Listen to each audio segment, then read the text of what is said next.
ଛବିଶି ସମସ୍ତଙ୍କର ମଙ୍ଗଳ କାମ ଦାୟକ ହଉ ବେଣୁସାରଙ୍କର ସ୍ପେସିଆଲି କାରଣ ଜାରକା ଏରିଆର ରଜା ସିଏ ତେଣୁ ସିଏ ଭଲରେ ରହିଲେ ଆମେ ଭଲରେ ରହିବୁ। ତେବେ ଆଜି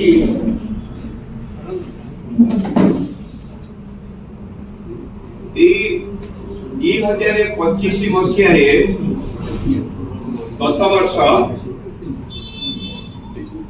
इंग्रेजी भाषा रे लिखित खंडे बही प्रकाशित हला। से बही आलेफ बुक कंपनी प्रकाश करजंती तार संपादक होजंती एके थॉमस। से बहिलो तार ना होजी 100 इंडियन स्टोरी 100 भारतीय गल्प 22टा भाषा है। ओहिटा इंग्लिश भाषा रे लिखा है किंतु कलेक्शन है 22टा भाषा ओडिया बंगला हिंदी उर्दू हम जोड़ा जते भाषा अछि भारत रे सब भाषा रो कलेक्शन है विभिन्न जोड़ा सब एक नंबर गप संग्रह कराई 100 इंडियन स्टोरी। तार मुखबंध बा पूर्वाभास लिखि जो विख्यात इंग्लिश राइटर रस्किन बॉन्ड से बहिरो लेक्चर लिटिल फेस्टा সেই বহির প্রথম গল্প হচ্ছে রেবতী। প্রথম গল্প হচ্ছে Rebati and the second one is Kabuliwala Rabi Thakur. বিলম্ব হয়ে গেল আবার আজকে রেবতী কি সে বহির স্থান দেবার কারণ হচ্ছে ফকির মোহনଙ୍କ ସମୟରେ जेते भारतीय गाल्पिक थिले रेवती भलिया गोटे गप केही लिखि पारि नाहंती तेणु ताको अग्राधिकार देखि से बहिर प्रथम रु रखा जाई छि रेवती। फकीर मोहन को समेत ओडिसा रु समुदाय 6 जन गाल्पिक को नाम से बहिर अछि 6 जन। फकीर मोहन हेले दुई रे गोपीनाथ महांती, 3 रे कमलाकांत महापात्र, 4 रे बामाचरण मित्र, 5 रे प्रतिभा राय, 6 रे मनोज दास। ए 6 जन गाल्पिक से बहिर अछि। आउ अन्य भाषा रे 6 जन से बहिर स्थान पाइला। एभली बेंगलोर भी नुहे एइटा हम के गौरवर कथा नुहे कि निश्चित भाବରେ सेई फकीर मोहनकर ओरिजिनल घरटा बालेश्वर नुह ताको घरटा होजी केन्द्रापड़ार कुशीला ग्राम रे। कुशीला से एक खंडायत परिवार रे जन्म।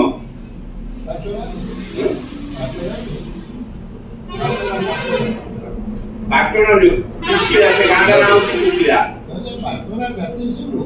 पाटण रे खंडायत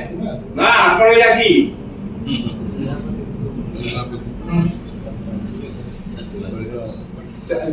ସେଇଠି 1752 ମସିହାରେ ହନୁମଲ ସେ ମରାଠା ମାନଙ୍କ ଅଣ୍ଡରରେ ଖଣ୍ଡେ ଚାକିରି କଲେ। 1751 ରେ ଓଡିଶାକୁ ମରାଠା ମାନେ ନେଲେ, 1752 ରେ ହନୁମଲ ଚାକିରି କଲେ ମରାଠା ମାନଙ୍କ ଅଣ୍ଡରରେ ଗୋଟେ ଛୋଟକାଟିଆ ଚାକିରି ଧର ଗୋଟେ ଲିଡର ଗ୍ରୁପ ଲିଡର ଭଳିଆ।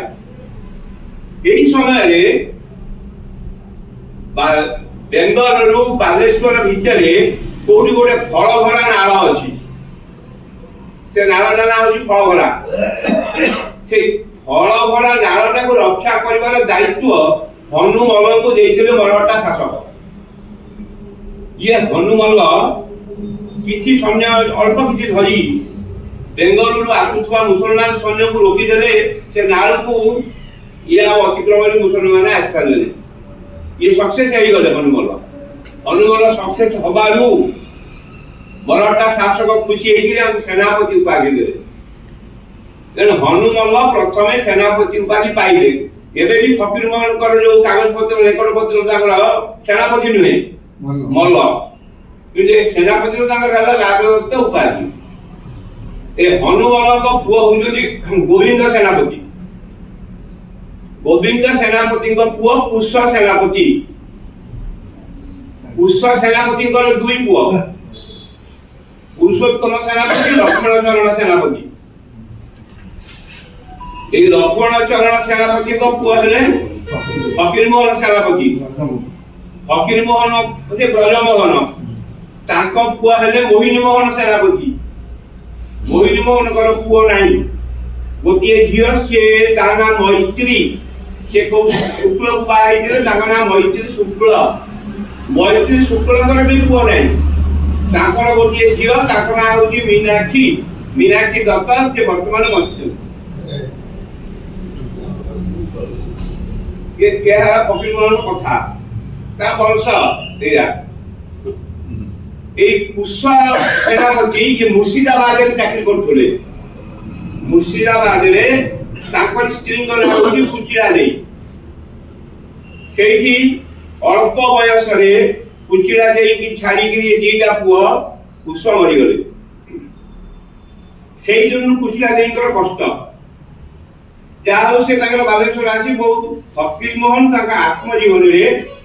ठाकुर माँ को उच्छ्वसित प्रशंसा कर फकीर मोहन कहते सत्य जमी मत बंचे रखा मो ठाकुर माँ भगवान बंचे रखी मो ठाकुर माँ नथिले मु बंची न था तार कारण हूँ बड़ बापा और बड़ बो से फकीर मोहन को भल भाव भल दृष्टि देखु नथिले से जो चाषाड़ी पाठ पढ़ुले फकीर मोहन से अवधान वैष्णव महांती घर कटक जिला माने मार नुहे से फकीर पुरुषोत्तम बाबू कहते जो अवधान पैसा मांगे आसती से तू तो पाठ पढ़ेनु पैसा कमा ये पाठ पढ़े पढ़े पूरा फकीर को तो पाखे मुझे रखी बुआ तो छाड़ी पाखे बसई पाठ हुए कि ना पाठ केमती हुए ना पीठे जब 5-10टा लोड़ा फाची नहीं पाठ पढ़े प्रमाण कौन फकीर मोहन देखिए पाठ को अनुमान कर बहुत दुर्दशा के माने मास्टर देखुची जदि मते 2-4 बार नबाड़ेबो से पैसा पाइबो तेणु किसी कारण नथाई भी मु दीनी 5-10 बार आए शेषु को दिने 10-15 बार कसिक बाड़े देले ये छटपट हेले ना ठाकुर मा जाई ने कल मोर आ पाठ पड़िबो तेणु ताकर पाठ पढ़ा एमती डिस्टर्ब हला एपर कि से भरनाकुड़ा भी कंप्लीट हे बारबाटी जो स्कूल रे मास्टर थिले से स्कूल रे प्रथम से पढुतले बारबाटी स्कूल रे पढ़ा कंप्लीट सरी नै दिजारी मासु को दरमा होई 4 मास से देई पारले ना कोटी गला आ 2-3 मास परीक्षा आबी पढ़ा बंद हो गला अभी मन कर ता परे सेई बारबाटी स्कूल रे ताके चाकरी आरंभ जो से स्टूडेंट थिले सेई से मास्टर हेले समुदाय मास्टर चाकरी ताकर होई 9 वर्ष बारबाटी रे 2 वर्ष तापर मिशन स्कूल रे होई 7 वर्ष 1862 रु 1871 पर्यंत से शिक्षक थे दीटा school Barbati school mission school जेते फकीर मोहन शिक्षक थे हेडमास्टर थे मिशन स्कूल दरमा होगी मासु 10 टका बारबाटी स्कूल जेते थे मासु दरमा 2.5 टका 4 मास पर बढ़ी हला 4 टका यही समय रे चाउल थिला टंका को 60 सेल बालेश्वरी धान थिला 150 सेल टंका को बिरी थिला महन को 8 आना माने 40 सेल को 8 आना बिरी मुग थिला 10 आना हरड़ थिला 10 आना महन माने 40 सेल हां 40 सेल को 10 आना बिरी थिला 40 सेल को 8 आना सोरिष तेल थिला टंका को 7 सेर सोरिष तेल गाई घिओ थिला टंका को 3 सेर माछ थिला पैसा को 2 सेर एटा फकीर मोहन माछ को 2.5 टंका 4 टका दरमा पाइला बेलर बाजार फकीर मोहन जेतो मिशन स्कूल थिले से मिशन स्कूल रे गोटे बालिका विद्यालय भी थिला से मिशन स्कूल सेक्रेटरी थे मिलर साहब मिलर साहब धारणा जे ओडिया भाषा रे बहुत ज्ञान मु गोटे एग्जांपल दउची फकीर मोहन जीवनी माने से मिलर स्कूल रे थिला बेलर कथा मिलर साहब भावंती ଯେ ଓଡ଼ିଆ ଭାଷାରେ ତାଙ୍କର ବହୁତ ଜ୍ଞାନ। ତେଣୁ ସିଏ ବାଇବେଲରୁ କିଛି ଅଂଶ ଓଡ଼ିଆରେ ଅନୁବାଦ କଲେ। କିଏ? ମିଲର। ମିଲର ଅନୁବାଦ କରିକିରି ଫକୀର ମୋହନକୁ ସେଇଟା ସଂଶୋଧନ କରିବାକୁ ଦେଲେ। ଫକୀର ମୋହନ ହେଡମାଷ୍ଟର 10 ଟଙ୍କା ମାସକୁ ଦରମା। କହିଲେ ତମେ ଏଇଟାକୁ ଦେଖନି ଠିକ ଅନୁବାଦ ହେଇଛି ନା ନାହିଁ। ମିଲର ଓଡ଼ିଆରେ ଅନୁବାଦ କରିଥିଲେ ଅଛନ୍ତି ପୃଥିବୀରେ ଢେର ଲୋକ ଯେଉଁମାନେ କରନ୍ତି ନାହିଁ ବିଶ୍ୱାସ ପରମେଶ୍ୱର ଅଛନ୍ତି ବୋଲି ଜଗତରେ। ये गोटे वाक्य ये बोले से अनुवाद करथिले। फकीर मोहन एटा पढिगिरी फकीर मोहन अनुवाद कले बोले पृथ्वी रे कि ये पृथ्वी रे किछि लोक अछंती जे माने परमेश्वरଙ୍କ अस्तित्व स्वीकार करନ୍ତି ନାହିଁ। एटा फकीर मोहन का वाक्य। सेते बेले जे मुख्य ख्रिस्टियन धर्म प्रचारक थिले ताकू फकीर मोहन भिखारी भाई बोली डाकुले। मिलर साहब भिखारी भाई के देले कहले देखिलो एटा कोन हेची। फकीर मोहन को कहले कोन लिखि अनुवाद रे पढिलो। फकीर मोहन कहले ये पृथ्वी रे ढेर लोक अछंती जो माने परमेश्वरଙ୍କର अस्तित्व भिखारी भाई कहले रुआ बहिटा अपवित्र हे गला। फकीर मोहन कोन अपवित्र कर देलु ना परमेश्वरଙ୍କର कोन हाड अछि ना हाड़ अच्छी माने मु हाड़ कथा को लेकिन कहले अस्थि माने कोन तमे भाबछ मु ओडिया जानि नै तमे कोन देसी हबनी फकीर मोहन लिखि जे कहले मु बुझेलो चेष्टा करि के पारि नै बिगारी बाबू कहले मिटर सामने एला अपदार्थ ओडिया रे ज्ञान नै जो बही रे जेहेतु हाड़ लेखा हेछि ये बही अपवित्र नै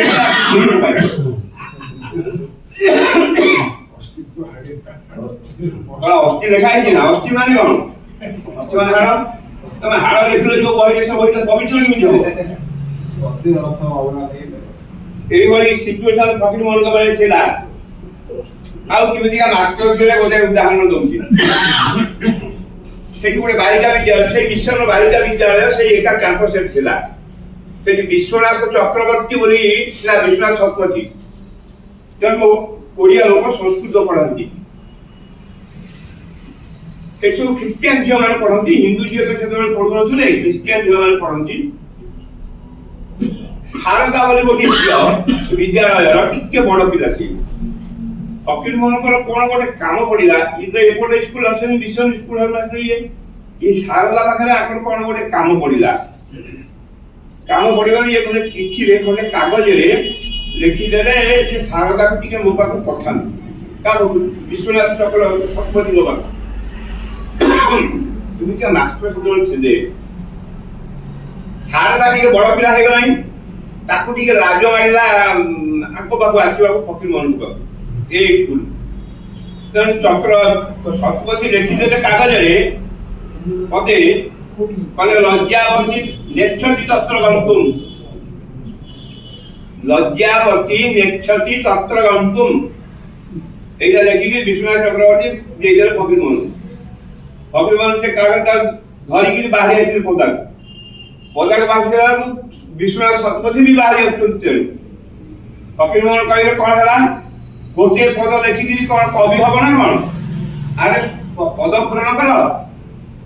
देखो विश्व चाली के राज कोन संस्कृत से लिखि कि तळे लज्जावती नेच्छति तत्र गंतुम फकीर मोहन गोटे पद पूर्ण कर माने गोटे लिखि कि कोन हेबो ना कोन कवि विश्वनाथ चक्रवर्ती मुहे मुहे कहले आसु आसु कहले उत्तुंग बख्या ही नितंग दुर्बी नवीन धारा घर चारु केसा सदैव हास्यामृतपूर्ण वक्त्रा लज्जावती नेच्छति तत्र गंतुम फकीर मोहन उदाहरण देछिन जे एभरा मास्टर से जेबल थिले ए त माने दुर्जय कालिदास केते माने चमत्कार ढंगरे सपडा कोनी छंद शब्द एकदम एक्यूरेट उत्तुंग बख्या ही नितंब दुर्बी नवीन धारा घर चारु केसा सदैव हास्यामृतपूर्ण वक्त्रा लज्जावती नेच्छति तत्र गंतुम सेठी चाकरी करिया आ परे এই মিলনের সাথে ফকির মোহনଙ୍କର পড়িলানি পড়িবাରୁ ସେ ବିଶ୍ୱାସୀ ଦେଲେ ବିଶ୍ୱାସୀ ଘରେ ବସିଲେ ଭାରି ଅସୁବିଧା ଯୋଉ ବିବାହ କଥା କହିଛନ୍ତି ତାଙ୍କର ବିବାହ ପ୍ରଥମ ବିବାହ ହେଇଥିଲା 13 ବର୍ଷରେ ଫକିର ମୋହନଙ୍କ ବୟସ ହେଇଥିଲା 13 ତାଙ୍କ ସ୍ତ୍ରୀଙ୍କ ନାଁ ହେଉଛି ଲୀଳାବତୀ ତାଙ୍କର ଗୋଟିଏ ମାତ୍ର ଝିଅ ମୁଁ ଆପଣମାନଙ୍କୁ ଆଗରୁ ଅନେକ ଥର ବି କହିଛି ଏ କଥା ବର୍ଣ୍ଣାଢ ସାହୁଙ୍କର ଗୋଟେ ଉକ୍ତି ଅଛି कि एकदम 100 उक्ति मागा वर्ग को मागे बसचंदी वर्णास का लेखिचंदी कहले bad man is a bad man ओटा हंडीर पो यदि खराब हे गला से केवल खराब हे कि रहइबो but a bad woman is a सी डेविड यदि स्त्री लोग खराब हे गला से आ स्त्री लोग मान हिसाब रे नहीं ए डेविल हेइबो हां फकीर मोहनकर प्रथम स्त्री गोटे सी डेविड फकीर मोहन जीवन में जिते खराब काम से कर प्रथम स्त्री को लागू कर फकीर मोहन देखी घर को जीवन मत डर मारे फकीर मोहन श्लोक लगे माता गृहे नास्ति भार्या चाप्रियवादिनी अरण्य तेन गंतव्यम यथारण्य तथा गृह जा घरे ता मां नहीं त्या स्त्री प्रियवादिनी नुहे तार जंगल को पड़े जाउची घर एवं जंगल तापई समान फकीर मोहन की लेक्चर जेमिति संध्या हो फकीर मोहन बाहर कोठी ना बाबू माने जोठी बसंती बाई नाच जोठी हुए मद बदल जोठी पिया हुए लेक्चर निजे से मु मद पीली बाई नाच देखिली आउरी किछि काम कली मो प्रथम स्त्री गले तार से नाम भय करन एवं सिए किंतु मरी गले तांग देह खराब होला कि से मरी गले जे मरा बेलू फकीर मोहन को बयस 29 वर्ष 13 वर्ष रे बा हेले 29 वर्ष रे ये मले त बापा को जाइले से मले कोन ना रोग खला से खत्म तार गोटी जियो से जियो ना अपूर्वा फकीर मोहन को से जोई को ना रघुनाथ चौधरी इसका बड़े जोई तापर से विवाह रे से तळु को ये मरी गले कुटिया रे मरी गले मरी गले 1867 मसीह फकीर मोहन सेकेंड मैरिज करे 1871 रे सेतबे फकीर मोहन को बयस होची 28 प्लस 29 से जा को बाहर रे ता बयस 11 से स्त्री को नाम कृष्ण कुमार एवं देखो विचित्र विडंबना संपूर्ण विपरीत गुण ताका आग स्त्रींकर संपूर्ण विपरीत गुण आंकल कृष्ण कुमारी थिला फकीर मोहन लिखिचंती ताको देह कोन गोटे खराब हैला सारे फकीर मोहन कर से 3 दिन बेहोश होई पड़ले ताको सेंस नाही 3 दिन नाही फकीर मोहन कर तीन तापर जे जो ताको होश आसिला सेते बेले आको कृष्ण कुमारी को बयस 13 वर्ष कम ताको पाद पाखे से बसचंदी 3 दिन 3 राती खाइबा पीवा बंद बिल्कुल सोइबा बंद सब बंद तेली जे मो आग स्त्री रो संपूर्ण विपरीत धर्मी चरित्र हो जा आकल हैं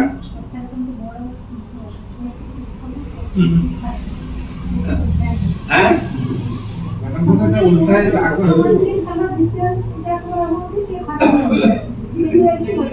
उल्टा पूरा उल्टा एवं ये भी बेसी दिन कोन मचुचंदी ये 34 वर्ष रे मरि गले 1894 रे मले कृष्ण कुमारी सेतबेले फकीर मोहन को बयस बेसी नम फकीर मोहन 75 वर्ष मले 52 वर्ष फकीर मोहन को 52 वर्ष बेले कृष्ण कुमारी मरि गले ता माने संपूर्ण एकुटिया हे कि 24 वर्ष रहियो कहि फकीर मोहन एवं लास्ट 13 वर्षटा ठू बासेटी ताको निज घरे एकुटिया थांती आ न बढी दिया नंदकिशोर बळ सेठी मास्टर ही गले बालेश्वर स्कूल को बेले बेले फकीर मोहन को पापा आसंती उभय के भीतर डिस्कशन हुए से पळे दे ये पूरा एकुटिया आ केही ना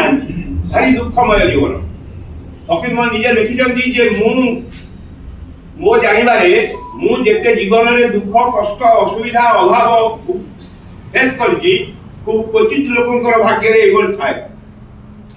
ताको भाग्य रे एते चला आ गोटे कथा प्रति मु आपन दृष्टि आकर्षण करबी कोन सेटा हम ओडिसा रे आंदोलन होइला दीटा गोटे होची लिंग्विस्टिक आंदोलन आ गोटे होची पॉलिटिकल आंदोलन ए जो भाषा आंदोलनटा ओडिसा रे काई हैला आर मूल होचती किए ना सेई बालेश्वरिया लोक मु थरे एई का आगे बेले बोली मन अनुसे चले मु ए कथा बेंगल रे सुरेंद्रनाथ बनर्जी ये मधुबाबू सांग हम मधु दास कर से अनेक समय कहती मधुबाबू को कहती Bengal thinks today India thinks tomorrow Madhubabu दुख जे ओडिशा कोन एक कथा कहबो जे Odisha thinks today India thinks tomorrow ए कथा केबे कहबो ताकर एटा थिला मधुबाबूर भावना सेही परी मोर चिंता होती Baleshwar things today Odisha things tomorrow Odisha रे जेते जिला अछि बालेश्वर थिंग्स टुडे तापर ओडिशा थिंग्स टुमारो केमिति गोटे उदाहरण दउछि आपनको राजा वैकुंठ